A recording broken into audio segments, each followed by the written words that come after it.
Please ensure the loan repayment, will you? While I was at work, an unexpected email popped up.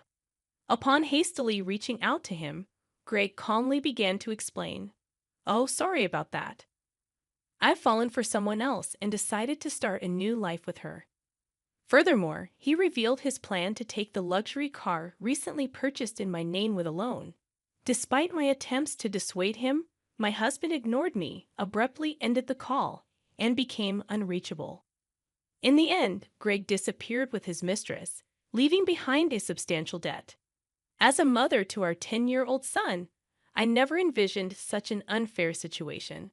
I found myself at a loss, unsure of what to do, my mind going blank. At 35 years old, my name is Hannah, and my husband Greg is the same age. We were a family of 3, including our intelligent 10-year-old son Ryan. Ryan had displayed remarkable intelligence from a young age, reading papers on the computer and seeking my opinion on complex topics. In contrast, Greg was unstable, never holding down a steady job.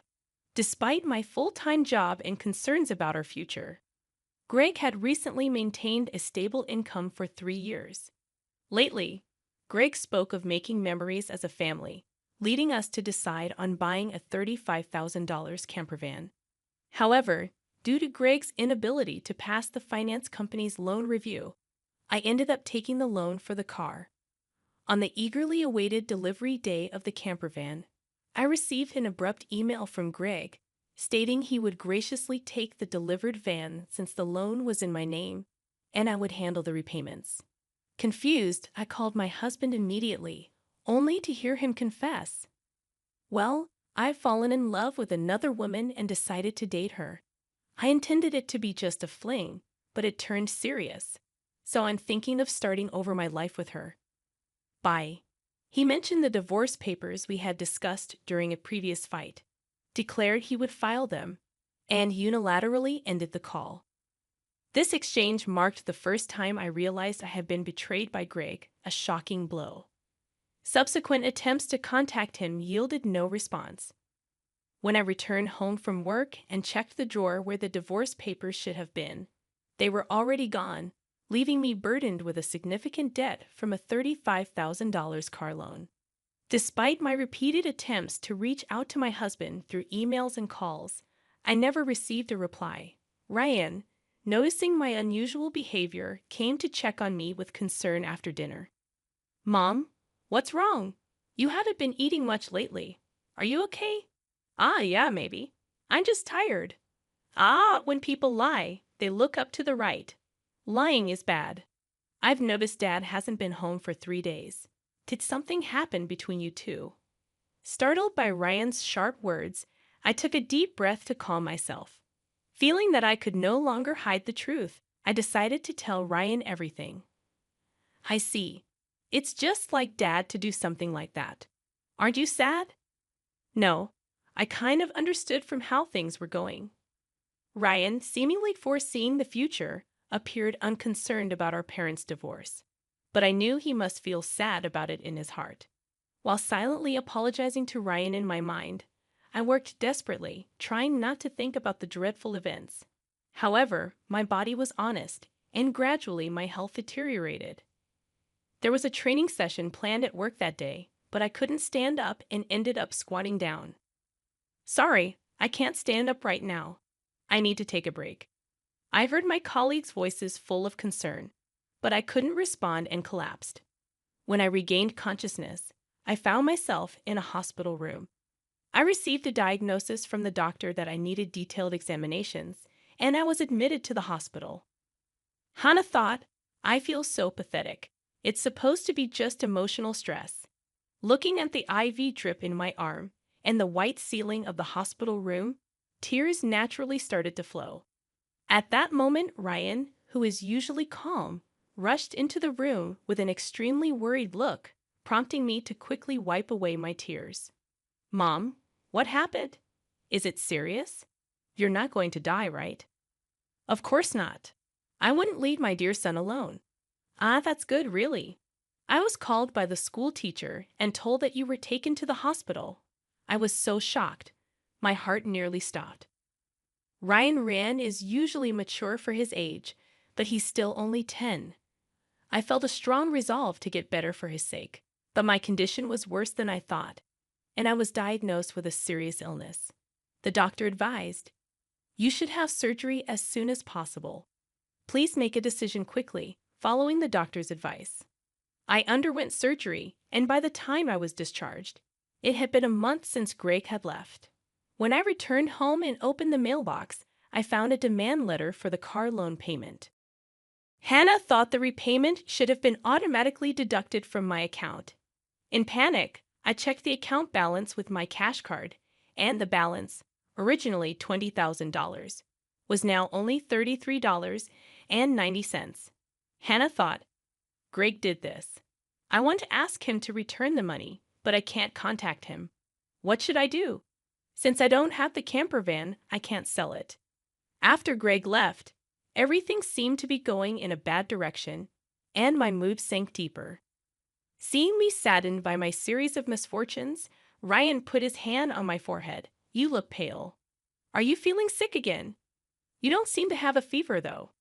"I'm fine physically, but you see, your father not only took the car, but also all the money we had saved. I can't work yet due to my physical condition, and now we have no money. I'm at a loss." "I see.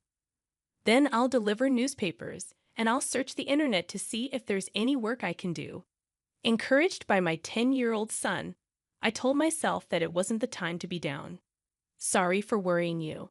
I can't afford to be weak. I'll change my mindset and try to do whatever I can," I said, smiling at him. Ryan also smiled back and then said something unexpected. "Let's plan how to get the car back from Dad." "How can we do that? The camper van is in your name, right?" "Yes, but what about it?" "Then maybe we can." Ryan suggested an idea that I couldn't even imagine. I had never thought such an idea could exist. "Also, I have no idea where your father is." "Then let's check on my phone." A month ago, once when we went hiking as a family, surprisingly, Ryan, who is usually very reliable, got lost. At that time, we bought a kid's cell phone on Ryan's suggestion and installed a GPS app on it, which both Greg and I could access. With this app, I can see where Dad is in real time, and he's been moving around a lot. "Oh, is that so? But what if we find him, and he just says something vague and escapes again?" As I pondered this, Ryan smiled and made an intriguing suggestion. "Don't worry, I've already taken precautions." "What did you just say?" To my astonishment, Ryan had acted independently while I was in the hospital, achieving something unbelievable.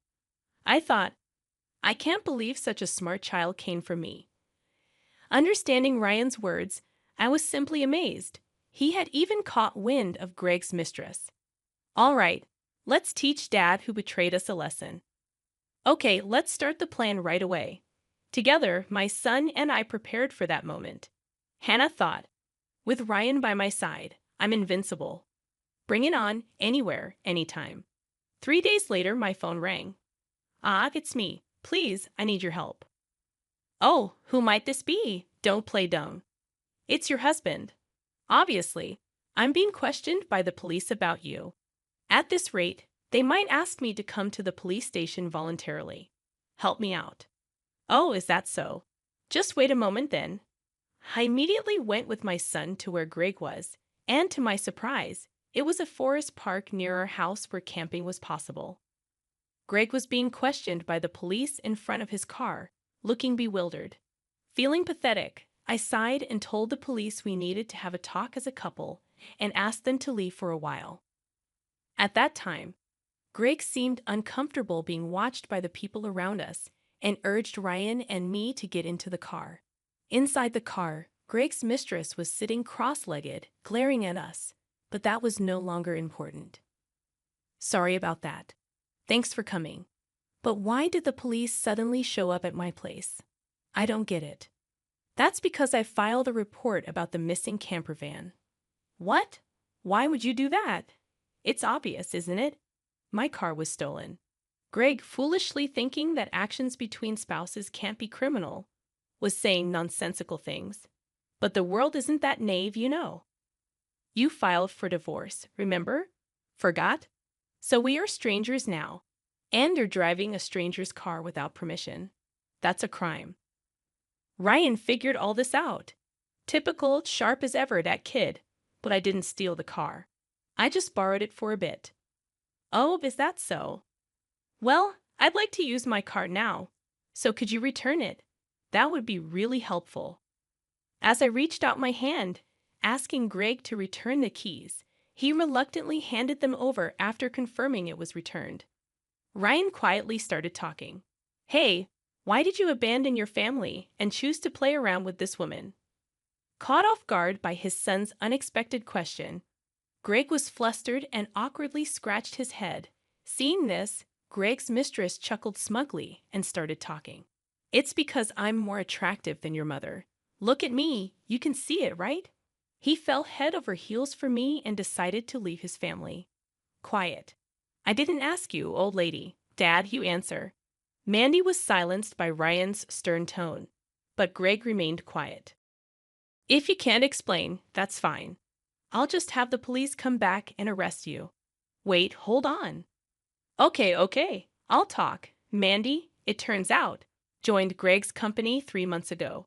They were attracted to each other and became involved at the welcome party for new employees. Later, it was discovered that Mandy was pregnant, and Greg decided to start a new life with her, leaving us behind. Why did you take the camper van? I quit my job and thought about selling the car for money. But it seems like you were using it quite a bit, weren't you? I thought it was a waste to sell it right away, so we decided to go on a trip. Wait, how do you know all this? Remember when Ryan got lost? After that, as a precaution, we bought him a kid's cell phone and installed a GPS app. Did you forget? We installed it on your phone too, so I knew where you were all this time. By the way, I later found out from Ryan that he had pretended to get lost during our family hike because he wanted a cell phone. I was amazed at Ryan's ability to think and act so strategically. I suspected something was off with Dad, so I came up with this plan to monitor his actions.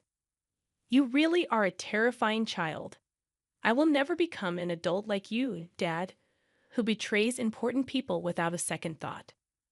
Greg, faced with the hard truth Ryan told, was a pitiful adult unable to offer any rebuttal.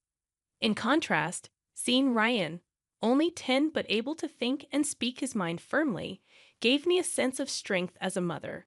I felt I couldn't lose, especially in settling things properly.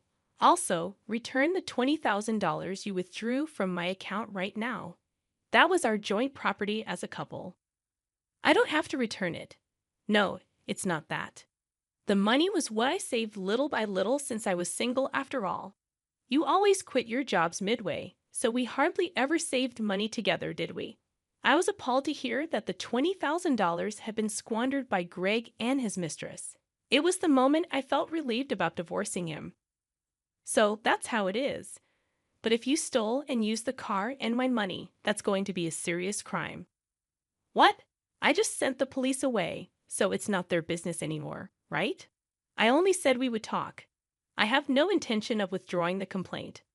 I must add the theft of my money to the report. Mom, should I call the police now? I can do it with just one button on my phone. Mandy, Greg's mistress, had been watching our conversation but quickly tried to get out of the camper van. At that moment, she let out a scream that echoed around. The reason was that outside the car door, Mandy's parents were standing there, faces red with anger, about to explode in fury. Startled, she stepped back as her parents yelled at her. Ah, I'm sorry. Don't be so angry. But why are you here, Mom and Dad? I called your parents beforehand. What? Why? The truth was, during my hospital stay, Ryan had visited Greg's office and tearfully told them, my dad left the house with a woman we don't know, and my mom collapsed. Seeing Ryan's sorrowful and frail state, the people at Greg's office suspected Mandy, who had left the company with Greg, and gave Ryan her parents' address.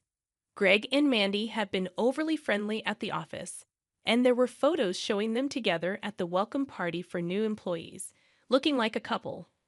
After learning from the office people that you commuted from your parents' house, Mandy's parents were standing there, faces red with anger. I went there with your photo, and your parents came out when I visited. Then I told them everything that had happened. So today, I contacted Mandy's parents and asked them to wait nearby for a while. How could you do this to me? The worst. I don't want to hear that from you. That's my line. By the way, your stomach seems quite big. When is the baby due? In 3 months. What? Wait a minute. That doesn't add up with when you met my husband. You two met only 3 months ago, right? What's going on? It's not time for the baby to be born yet. Greg, hearing this for the first time, stared at Mandy, eyes wide. Wait, what does that mean? Are you stupid? Don't you get it? It takes about 9 months from conception to birth, which means the child she's carrying isn't yours. You're so foolish. What do you mean, Mandy? Have you been deceiving me? Ah, I almost got away with it. Can't help it now that I'm caught. You're so naive. You can't see through lies at all. Really, a fool. Don't mock me. My whole life is ruined because of you. What were you thinking? Greg and Mandy started an ugly argument, but nobody intervened, letting them have it out.